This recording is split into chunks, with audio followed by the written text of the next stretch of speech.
Welcome to Hiring and Retaining UCLA Interns for Your Startup. My name is Gloria Coe, and I serve as Senior Director of Alumni Career Engagements at UCLA Alumni Affairs. I am a double Bruin and graduated with a Bachelor's in Communication Studies in 2006 and a Master's in Education in 2007. We're excited to have you here today to learn how you can create a successful internship and hire Bruins. We are joined today by leaders from our Internship Alumni Network who strive to provide experiential learning opportunities for UCLA students and connect the Bruin community. Just a little bit about today's webinar. We will be sharing best practices and ways that you can consider working with a current student. And also we'll have some time for a Q&A at the end. For some housekeeping, we are recording this session and we'll share the slides and video after the event. So some of you who are curious about getting the slides, we will share all of that over email after. And also, you are welcome to share this information with your colleagues if you decide that you want to take this back to your offices and organizations and companies. And also because we'll have time for Q&A after our prepared slides, if you have a question, we recommend that you use the Q&A function below and rather than putting your questions in the chat. So I want to introduce Sian Mitsunaga, the president of the Internship Alumni Network, to get us started. Hi, everyone. It's such a pleasure to be here with you today. I'm here on behalf of the UCLA Internship Alumni Network, also with fellow member Chris Howell to share with you information today. And just a little bit about our organization. So we are a UCLA alumni group with a very specific focus. And that focus is to support students, UCLA students, to do internships. And why is that important? Well, let me ask this. How many of you have at some point in your career dealt with, struggling to find the right career fit? Or how many of you have done an internship or two when you were a student and have really benefited from it?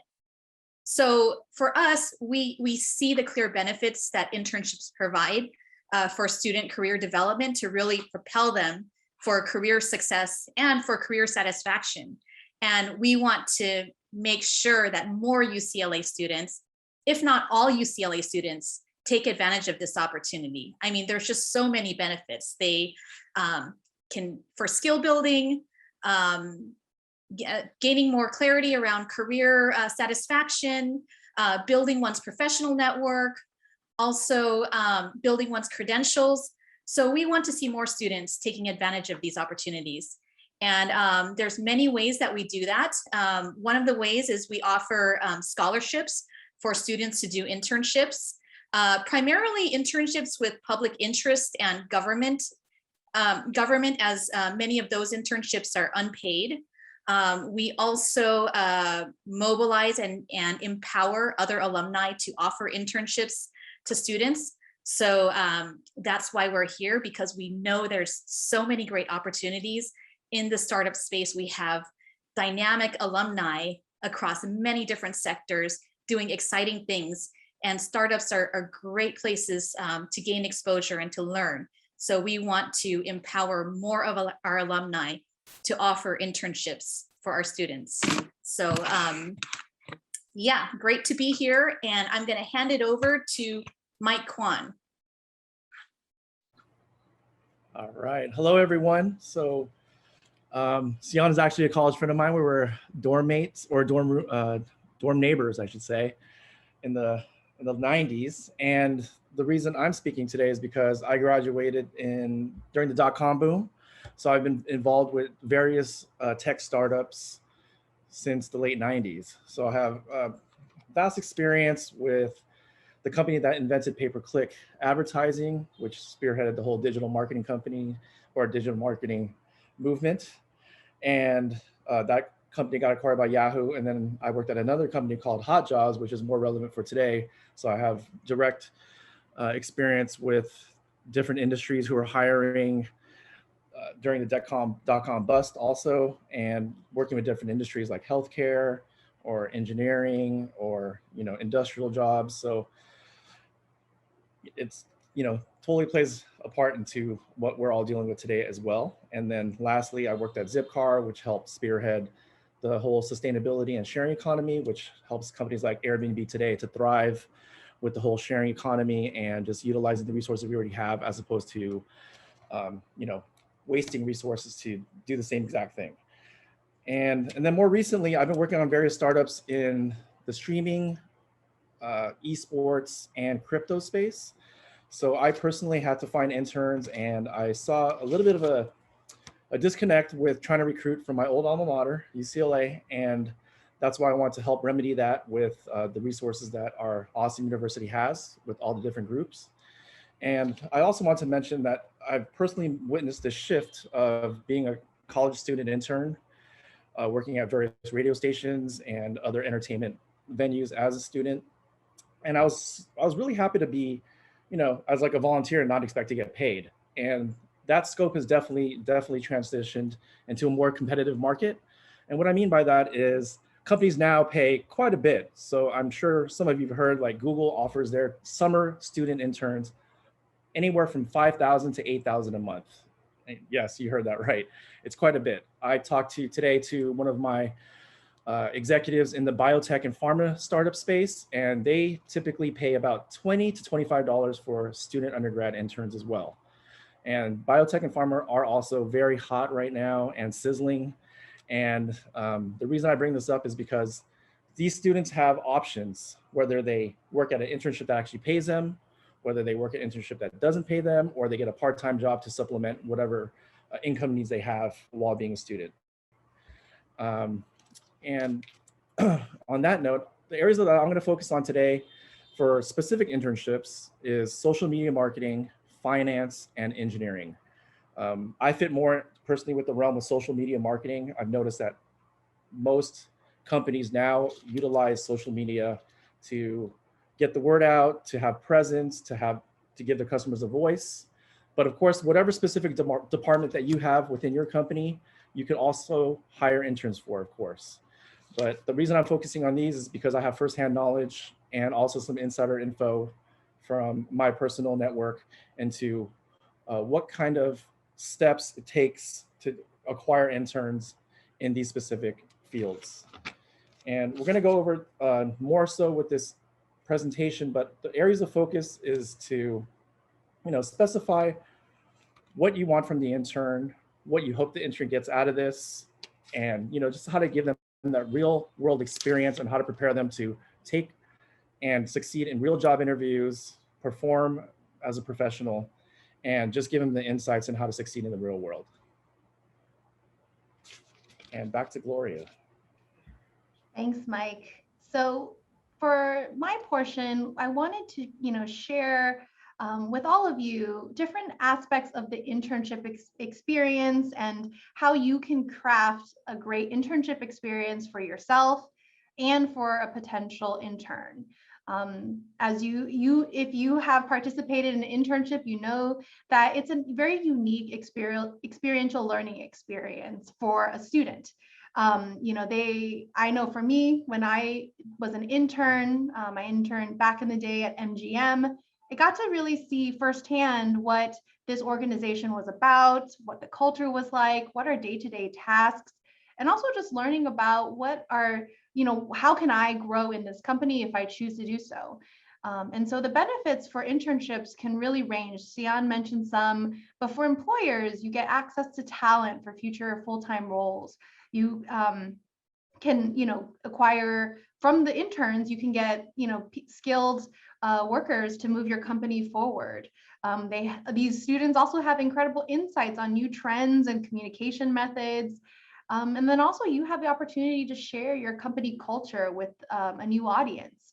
If you are a startup, you get to, really get your name out there in different ways. Our students are always on the lookout for the newest things, the newest companies. And so sometimes this is a great opportunity to really, start building that reputation outside of your organization. However, what an internship is not, we just wanted to put it out there. It's not just a method to, cheaply complete get menial tasks completed in your for your work. Sometimes, to be quite honest, it's a lot more work to then just, pay someone and, move them forward, get that, tasks done. When you say it's an internship, there's a lot more to it. It's unfortunately not a set it and forget it experience. You have someone who is with you that wants to learn, and you are part of that learning experience and teaching. And unfortunately, it is not an expensive opportunity to have a personal assistant. A lot of times our students are very savvy, and I'm sure anyone is really savvy if they feel like this work is, not really moving forward with what was originally laid out. And so, just being mindful, oftentimes we assume like, oh, people understand this, but, we're going to share a little bit more about what defines an internship. And then also what are alternatives to what, you could be doing, but that wouldn't be called an internship. So I'll turn it over to to our volunteer board member, Chris Howell, to share the next portion. Hello, everybody. Thanks so much for joining us. My section, I wanted to go over what defines an internship. And as you can imagine, internships it's probably the most variously defined term in the English language. Why is that? Well, a lot of us, for instance, I graduated in 1986, have a certain conception about what an internship was at that time, the compensation, the skills, the expectations. Students here in the 2020s have very different expectations, very different experiences. But oftentimes employers in the startup space and in any industry, any entrepreneurial venture, will define an internship based on their own experience. And so we wanted to go over a couple of basics that every internship should have, and also highlight some things that an internship should not be, which Gloria just went over.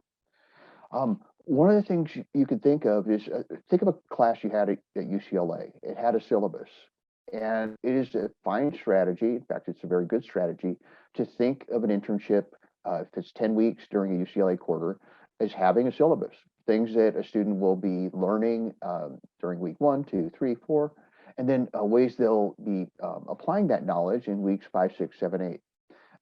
Writing it down forces employers to really think about the internship as an active learning experience, where a student who will certainly come in with some high-level skills, but they're looking to elevate those skills and really need a somewhat structured or at least goal-focused learning activity every day on the job. And that often involves hands-on participation by you or by your team. As Gloria said, it's not just a set it and forget it experience. Definitely, giving interns independent work to do once they're trained is great. But ideally, I'd say it's pretty much a requirement that when you hire an intern to work in a certain area of your startup, you want to have at least one person, maybe yourself, who has a skill above the level of where that intern is. So if you're hiring a finance or accounting intern, you want to have someone on staff who has a higher level skill and can teach a student how to do it properly. I won't go over each of these, but you can read some of these bullet points that define an internship. I'll highlight a couple though. One is, despite what I just said, you can balance the intern's learning goals with the organization's needs. The federal government, the Department of Labor, has a definition of an internship. They have an actual fact sheet called fact sheet number 71. You can look it up. And basically, to define a position as an internship, the primary beneficiary, that's the term the Department of Labor uses, has to be the student. But the student doesn't have to be the exclusive beneficiary of the experience. There's no way that hiring a talented Bruin is not going to add value to your organization or teach your team things that you may not have learned that a student is learning in their classroom or just in their life and leadership activities. So balancing the intern's learning goals with the organization's needs, it is totally fine to focus on what the organization needs in terms of growth, in terms of skill development. but not just focus on the organization's needs so that it kind of dominates the intern's experience. One of the internship types that I know often gets rejected by UCLA Career Center will be a remote virtual internship, often unpaid, where the student is involved purely in business development, even cold calling, or other tasks that are really better for a paid part-time job. The other point I'll mention is that what you want to do is provide adequate supervision. I know I've already mentioned that, but I can't emphasize it enough. Students, like everyone, generally learn by people with a higher level skill. And so having at least one meeting with a student every day on the job when they're serving as an intern with you could just be 30 minutes, or you can involve them in a training session that is already offered to your whole staff. Basically, an internship requires that students have all the tools they need to develop the skills that you have offered them and walk away with a positive impression of your startup. I'll go ahead and jump in here and speak about alternatives to an internship. One of the things you can consider is whether you really need an intern or you need a paid student employee. An internship is, again, it prioritizes the student's learning, whether it's a paid or unpaid experience. But if your business tasks, if your business needs, if your startup needs are, say, for business development or social media marketing or research, where you don't have someone on your staff who has a higher level of skill than the student, you're looking to hire a talented Bruin to bring that skill to your organization. That is better to call it a part-time job. Definitely pay at least California minimum wage or above. And based on your goals and needs, if the student is there to add value and perform a specific task, often on their own, offering them a paid job is a better approach in some cases. An externship, the next point, is a job shadowing opportunity. Externships are incredible in any industry. As you can imagine, students in healthcare having some kind of observation experience is extremely valuable to their education. But again, if say you have a videographer on staff and just want to get students who are in, say, the UCLA Film and TV minor familiar with how that person operates. An externship is usually a half-day experience where a professional on your staff or yourself explains a certain function and helps students understand where they might fit in. The last one on this list is a micro internship or a short-term project. There's a resource at UCLA, in fact, at every UNS university pretty much.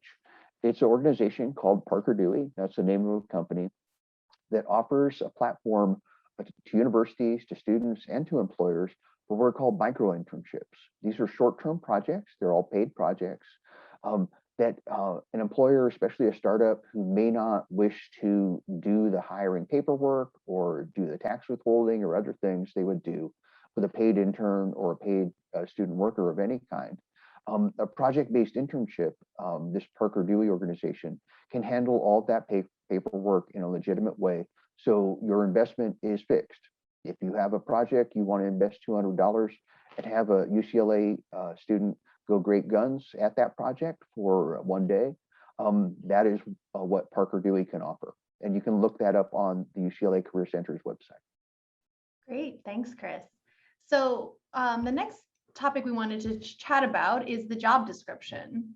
Many of you may have the need, but you don't quite know where to start. And so the job description is a great place to start, because not only is this a great place to lay everything out, but then also this is what you'll be using to help recruit and market your internship. We have some tips up here, describe your company, your goals and your mission, really paint the picture of what you're hoping to achieve.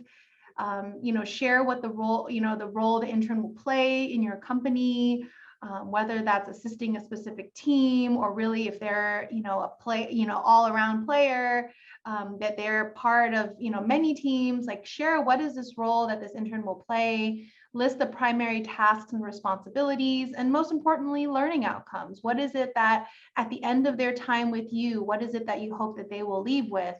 And if anything, hopefully continue on with if it's a good fit. Share the skills you need and the skills the interns will gain. List the pay if that's possible. And if it's not possible, what are other perks and benefits the student will gain? Provide a deadline and a point person for questions. This is always good. Sometimes having a deadline helps move the students in a way that you'll get a response sooner rather than later.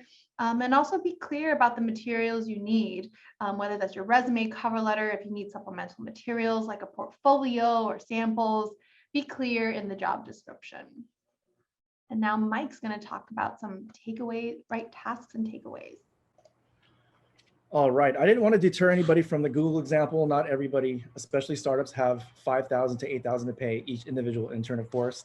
I just wanted to add a personal story. When I was searching for interns for my streaming startup, I actually found a UCLA intern who traveled as an international student to France and Singapore. And she was ridiculously awesome because she helped spread our presence through social media, not only in the US, but also to the countries I just mentioned, to France and to Singapore. So see, just this lowly intern, awesome intern that had international presence, and she had the natural knack for social media because this is the generation that they're growing up in, was able to help me grow my business. And it's because I gave her a chance. She didn't really have any directly related experience, but I knew she had the chops and the skill set to learn anything that I put in front of her or tackle it. So on that note, this is, I want to specify how to look for interns, especially if they have no experience, let's say for engineering or finance. So you look at what classes they took specifically, you look at their portfolio. For example, if they're a coder, you see the sample of their work. You see how they tackle problems and deconstruct the problem. You see if they work better as a group, in a group setting, or as an independent setting. Bigger companies also have rotation programs where they can expose the intern to different departments or different sectors within the department. That way you can uncover the skill set that you might not know from the interview process by exposing them to a different sector in your department. And then, of course, most importantly is the mindset. Do they have the confidence? Do they have the kind of, attitude that you want for them to succeed as an intern in your company? And then lastly, I wanted to just add the perspective, always put yourself in their shoes. As I mentioned earlier, the game has changed where, volunteering or getting unpaid internships was more common when we were in college, for example. But more recently, it's a more competitive market.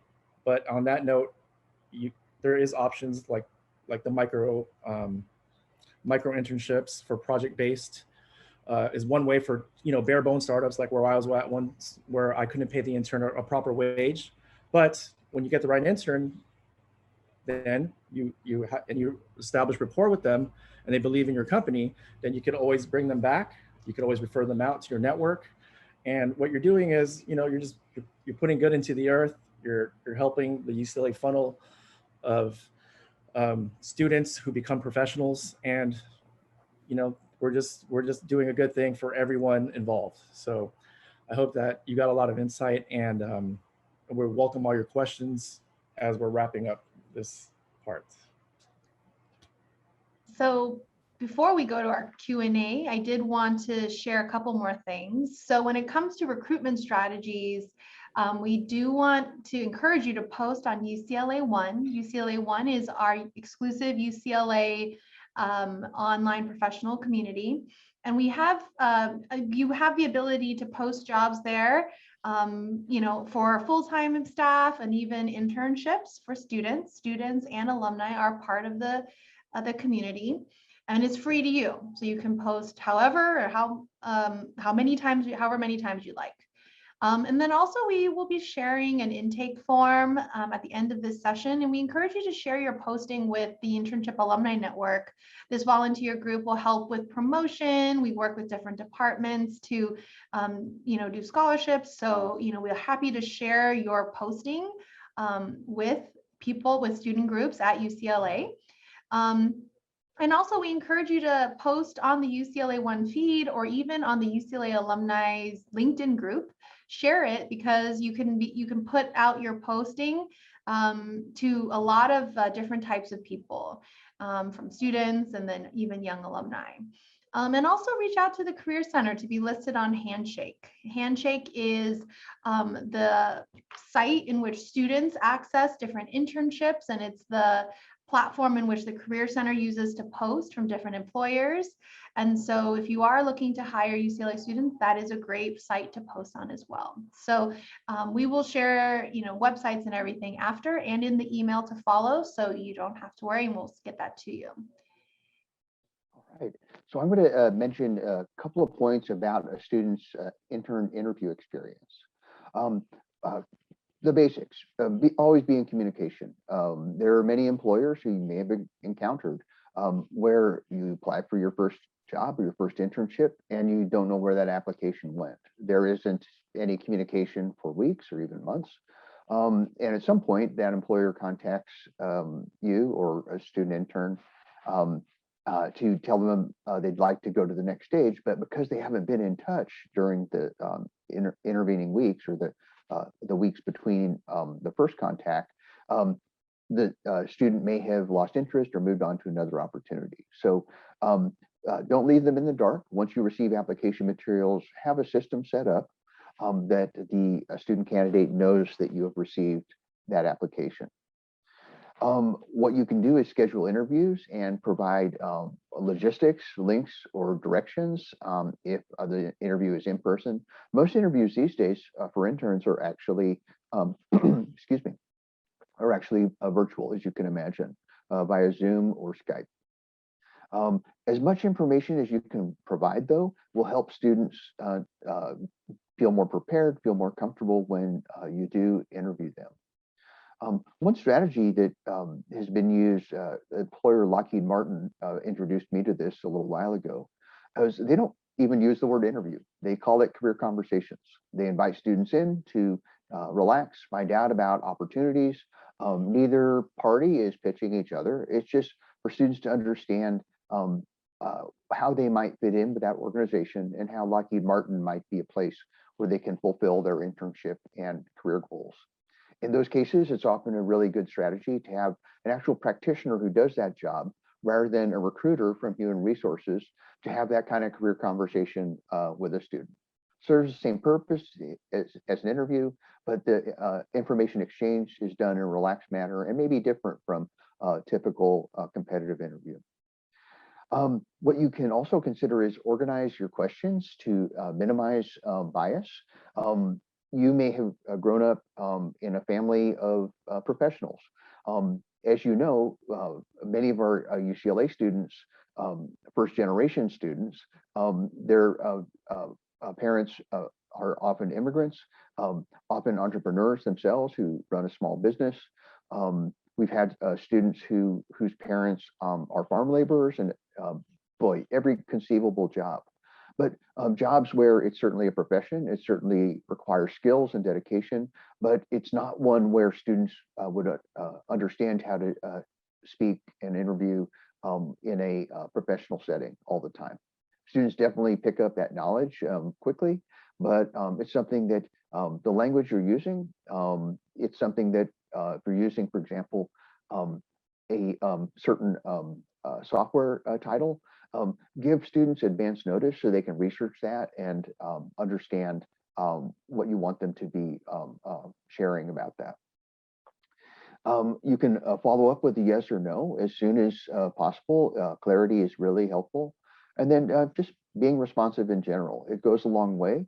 What Gloria mentioned earlier, really the part of the benefit of you having an internship and hiring a Bruin is the word of mouth on campus about your product, about your organization, about your company culture as you grow.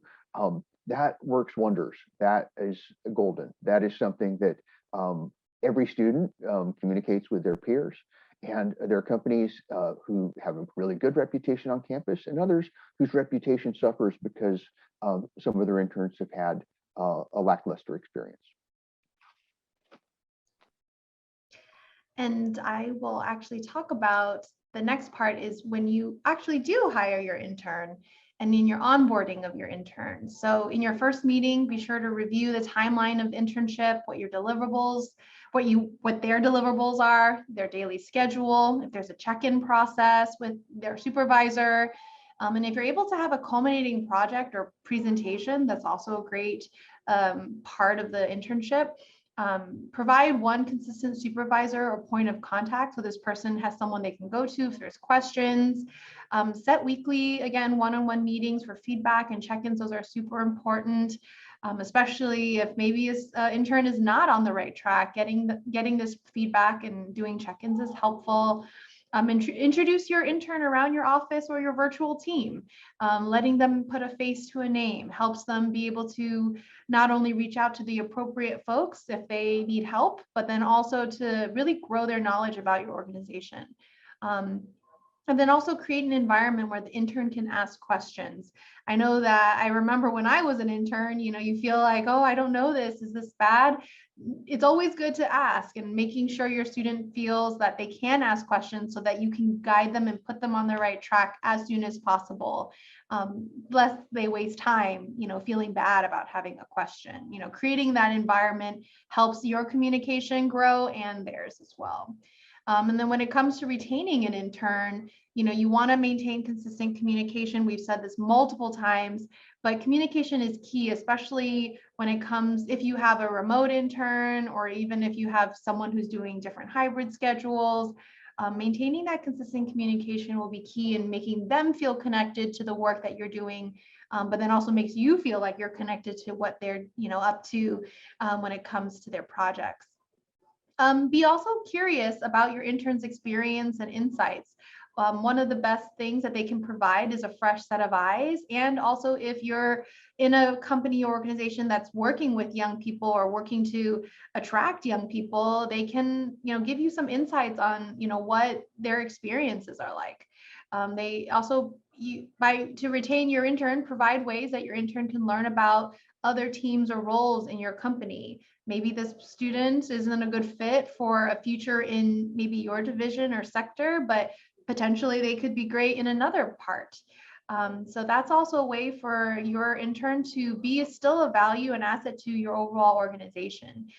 It may not be a good fit with you and what your endeavors are, but maybe perhaps they could be great for another team member. Also be clear about pathways to full-time roles. In the beginning, we mentioned that there are, very competitive internships, and oftentimes they lead to a full-time role. However, I know of other internships that don't, and that's very much, they are very clear about that. And being clear about that helps the student know, how they need to move forward. Maybe they are very invested in your internship and that's totally what they want to do. But it's also in a way not leading them on to think that, oh, maybe there's something available for you if you do a good job. It's not the culture now to, dangle something like that. If it's not something that that is possible, being clear about that. But also, using this experience to be a good learning experience for them and also for you. This potentially could be a great hire for a full-time role. That could potentially, that's our hope, right? But if it's not, that's definitely something too, is being clear about what that means. Also encourage exploration while communicating your own needs. Some students are very much about networking with other people in the company and organization that they're interning at, and encourage that. However, also be sure to say, hey, seems like you're spending a lot of time on these one-on-ones. Just wanted to check in to make sure you have plenty of time for your projects. It's okay to ask that and make sure that they are also focused on what they've signed up to do. And also give the intern an out. If you see this is not a good fit, and you feel like, this is not something that is going to work long-term, definitely be sure to have that conversation sooner rather than later. Give them the feedback, ask them for the changes. And if it's not done, it's okay to, have that hard conversation, and you can give your internship, intern an out if it's not, going to work out. So definitely these are some things to think about to retain an intern and ultimately see this internship as a human capital strategy, right? In terms of, this is a great way to form a pipeline to potential full-time roles and to grow your organization. but then also a way for you too to refine what an internship in your organization means. And now I'll turn it over to Sion for last supervisor tips. Okay, so I think a lot of this information or messaging has been touched upon in earlier in this session. But just to give you an overview and something to keep in mind, as a supervisor, as a decision maker in bringing on interns, is the underlying foundation that that there is an investment in the students, and it's not just about the company needs. I know, especially with startups, you're trying to get it off the ground and to the next level. There's a lot involved in that, and there's so many benefits in bringing on interns to help you fulfill that. And it's very easy also to also take into consideration the benefit to the students and their well-being. So some things to consider, there could be barriers for top talent to take advantage of the internship opportunity. UCLA, as mentioned earlier, has just such a diverse student demographic, and students coming from a wide range of socioeconomic backgrounds. So, compensation could be a factor. Some students have to take on, part-time jobs to be able to pay for their living expenses. So, it might come down to, if I take on this internship, will I still be able to meet my, my material needs also. So as you're, formulating your internship opportunity, keeping in mind whether you're providing reasonable compensation for their time.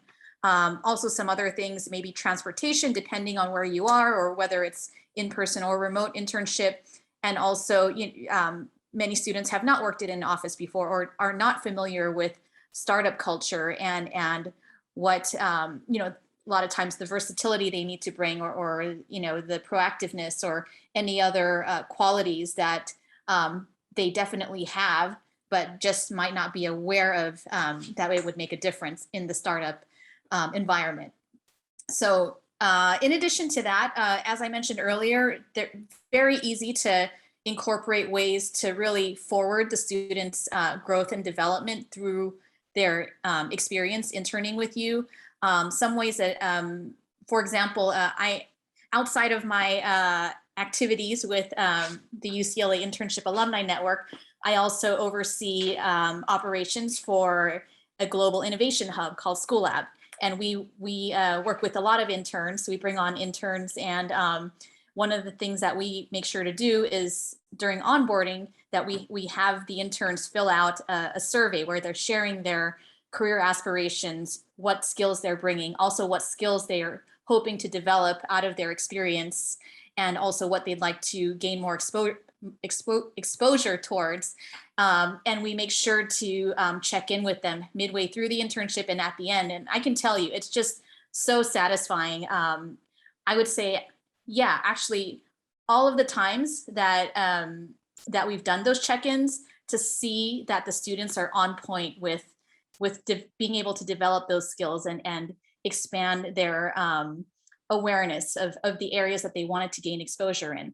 So that's a very easy way to incorporate into the process.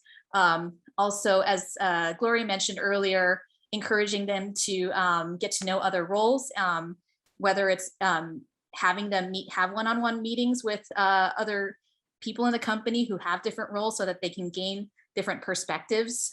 Also incorporating the interns into different meetings, even if they're not actively involved in the topic.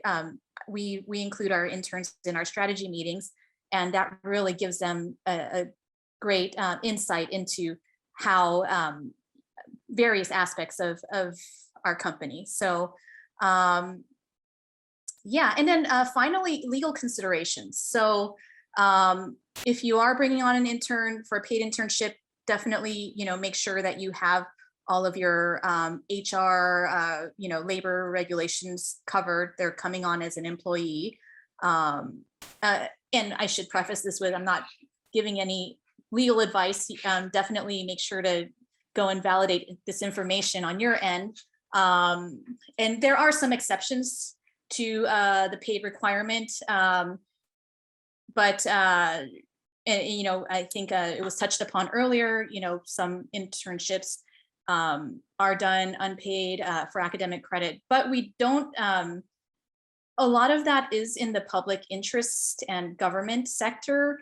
And, you know, going back to, you know, just DEI, diversity, equity, and inclusion purposes, and having these opportunities available for students from diverse backgrounds, we're really encouraging our private sector employers to really focus on providing reasonable compensation for the students. And also, yeah, as mentioned earlier, if it at this point in your venture, if it's too cumbersome to worry about HR requirements and labor regulations, there is that Parker Dewey site where you can offer project-based micro internships, and that's a very easy way to get started with bringing on interns. Okay, and I'll hand it back to Gloria. Thanks, Jan. So now I will just share some, Chris and I will just share quickly some resources for you. When it comes to campus resources, we have Handshake, which is where the Career Center oversees the site. So you can access this on their website, career.ucla.edu/undergrad. This does though go, you know, jobs can be posted to undergrads and graduate students.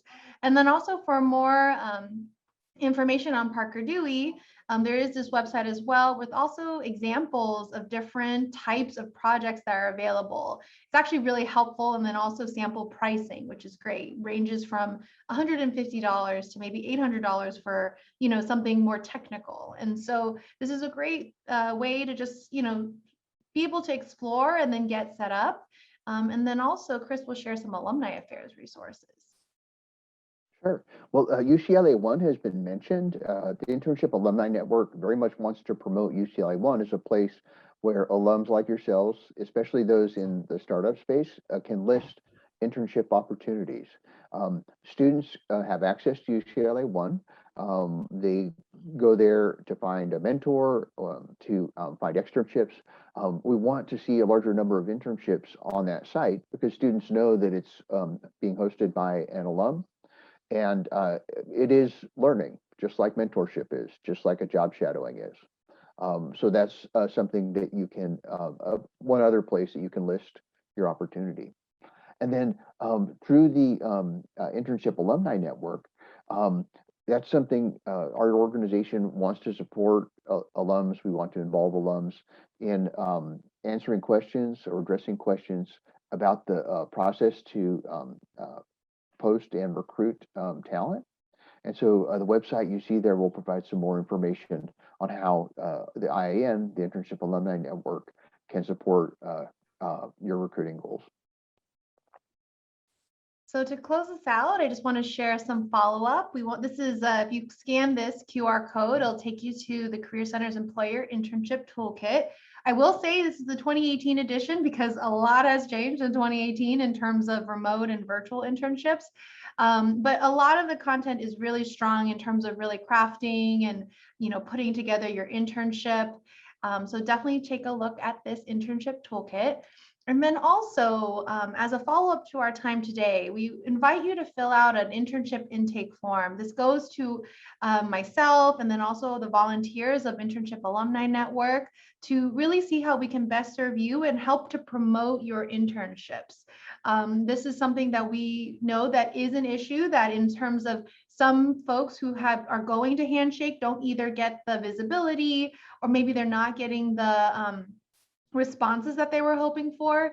So share this with us so that we can, you know, find different avenues to share this with students. So we wanted to share this intake form, and I will also send links on an email following this event. So I want to now invite all of our different panelists back onto the screen, and we'll take some time to do some Q&A. For those of you who may have a question, please do add it into the Q&A. I did want to address there was Payam, he did ask a question about using Handshake and how it seemed the volumes of applications has dropped off. I do want to affirm and confirm what Chris has said as an answer, in that this is the first quarter in which our students are back on campus after a whole year and a half of being remote. So there is this whole energy around campus about wanting to really take in the student experience. So you may, for any of our fall people who have posted for fall, you might have had a drop in the sense that students are still figuring out, what am I doing on campus and how do I make the most of it? So if that is the case, that's a great reason. But then also, I already know students are already thinking about what are they going to be doing for winter. And that's why we wanted to hold this session here to really encourage you to, whether it's to post on Handshake again, or let's try a different method and let's post on UCLA One and work with our Internship Alumni Network to get the word out there. That's really our hope too, is to provide another avenue for alumni who oftentimes in the Handshake process could get lost because maybe our companies are not, the biggest names, but they're a fantastic experience. And so I myself work with our alumni career engagement team, and we work with different career courses on campus. I know the Career Center does as well, but oftentimes we share our opportunities like these on our different newsletters and then also within our classes as well. So definitely want to encourage you, if Handshake isn't quite giving you the results that you're looking for, fill out an intake form so that we can, start working with you to help promote the opportunities that you may have for students as well.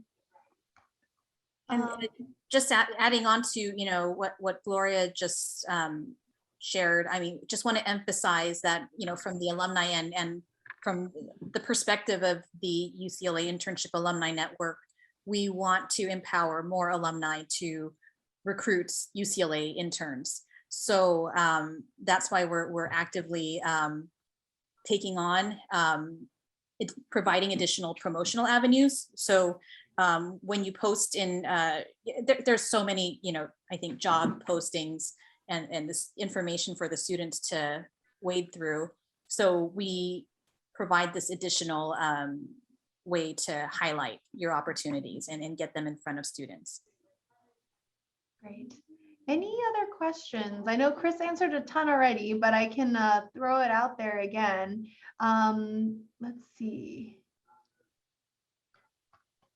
Linda actually asked, Deborah asked a great questions on any tips on how to manage interns remotely. I know Mike, you already shared some tips as well. But any other thoughts from our other panelists on ways to manage interns remotely?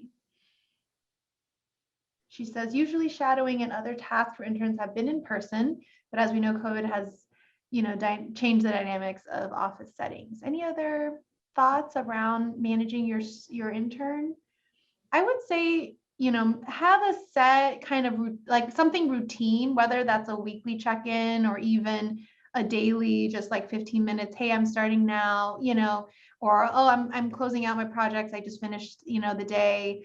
Having things that are routine in that way helps to give the student a sense of like, this is my structure, even though the working remotely part is unstructured, that's there, even though they're not in the office, create that culture of communication with your students. So, but also, looking at your schedule, if you're like, I cannot meet in the mornings, I can't do that, then do something at the end of the day, at the end of their shift, just to like have like a quick, let me just know where they left off. So then, we're ready for the next day. So finding something that works for you and your team, but then can create some, invisible structure and culture to their experience.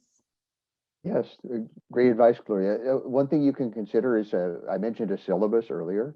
You can consider having a project, a culminating project that is part of the interns' daily and weekly experience, that they're moving toward delivering that project and actually presenting to you and your team at the end of their experience.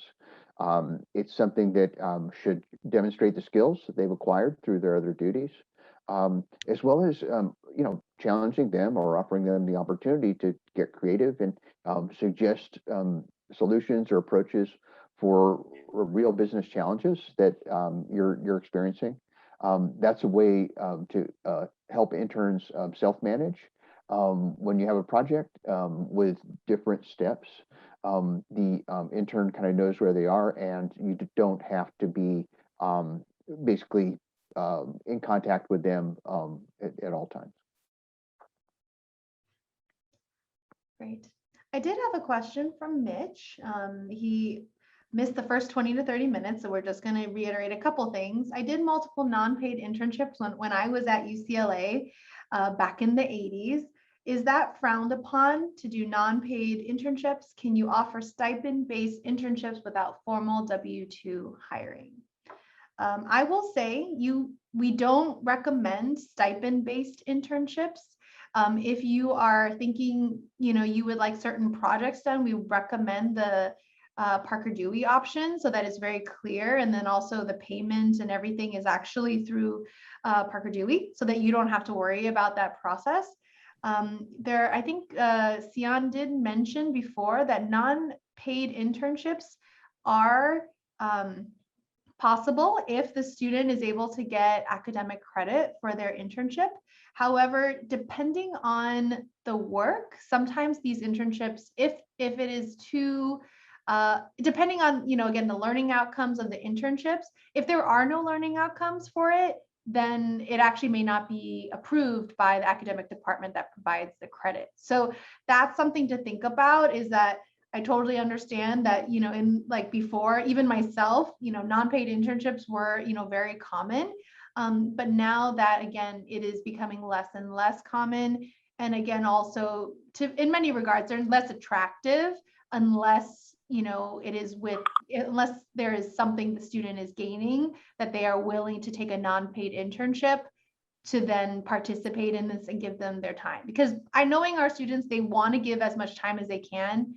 But the trade-off often is, well, if I can get paid for some of this time, maybe it won't be in the industry that I'm excited about, like this non-paid internship, but I still need money to survive. So, those are different considerations that come into play. I don't know, does anyone else want to add to that? I can add a couple of things. One thing I've become aware of is that definitely the idea of a stipend is definitely frowned upon. The U.S. Department of Labor will consider that a paid internship. And so a stipend that based on the student number of hours the student is working, if it falls below minimum wage, that's considered a no-no. It's not like there's an internship police out there that's going to be enforcing that actively. But you all are probably aware that back in the 2010s, there were a couple of cases where interns were hired as unpaid accountants at big entertainment companies here in LA for 40 hours a week. And that was the foundation for a lawsuit for back wages. That is not happening now, but it's something to keep in mind. We keep sharing that Parker Dewey resource. It is used by universities nationwide. You might think, okay, what does Parker Dewey get out of it? They take an above board percentage. I believe it's something like 20% of the project compensation that you pay to the intern. They don't take it out of the intern's pay. They charge it to employers. There are no other fees that I'm aware of with that. So it would be something like you have a $200 project. Parker Dewey would charge 20 or 25% of that. I'm sorry, I don't have the more detailed information, but that is, I understand their business model. There are certainly no fees to students. And then unpaid internships, yeah, I mean, you can do that. It's something that is not illegal to my knowledge. It is something that what you want to do with an unpaid internship is just really emphasize the learning outcomes and learning activities. The Department of Labor uses phrasing that for an unpaid intern, their activities, their learning, their training should actually impede the business operations. Impede doesn't mean put things to a stop. It means that you as a supervisor or a business owner need to take the time out of your profit-making activities to make sure that intern is learning what you promised them. So that's something to keep in mind. And the whole practice that we share about, creating that job description, creating, your learning outcomes, that's helpful for when the student goes to their academic departments, or potentially there are internship classes that, they take weekly while they're doing an internship. They oftentimes have to meet with academic advisors to make sure things are approved. So if you're able to have done all that work to say, this is our learning outcome and this is what you will be gaining out of it, they can take that and then, apply to get academic credit. So again, the work that you do in the beginning of it really can help, even if you aren't able to pay. However, again, with students, oftentimes it is not necessarily just that they're not interested in the work, but then there are other things at play that can maybe take them away from this internship opportunity because that it isn't paid. And so for us, we always want to encourage and find ways that you, as a business owner or entrepreneur, can get that added talent, but then also in a way that's also helps the students so that it's a mutually beneficial opportunity. And just to clarify one more thing about academic credit, it's that you're not, if you're paying, if it's a paid internship, you don't have to, the student doesn't have to get academic credit in order for it to be an internship. So just wanted to clarify that. Thank you. Great. Well, thank you everyone for attending. We're so glad that you're able to, join us and learn about internships and how to hire and retain UCLA Bruins for your startups and your organizations. Our goal is, again, to encourage Bruins to hire Bruins. I know so many of us were benefited from an internship experience. And to be honest, an internship with a Bruin is only a deeper connection and interest in your companies, and also really helps our students really find their paths forward. And so we are so grateful of your time today and your interest. And we will be following up with an email with links to our intake form, to our presentation today, so that you have everything you need to get started. We are excited to hear about your opportunities, and we want to help you in that process to hire Bruins. So again, thank you for coming, and go Bruins. Take care.